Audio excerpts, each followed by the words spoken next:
Уважаемый автолюбитель, если при торможении вашего автомобиля Toyota вы услышали посторонний скрип или скрежет, не переживайте, скорее всего износились тормозные колодки. Я рекомендую вам обратиться в наш сервисный центр.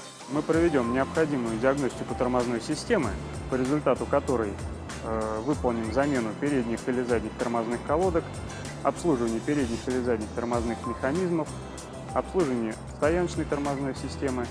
В сумме работы займут по времени от 1,5 до 2,5 часов.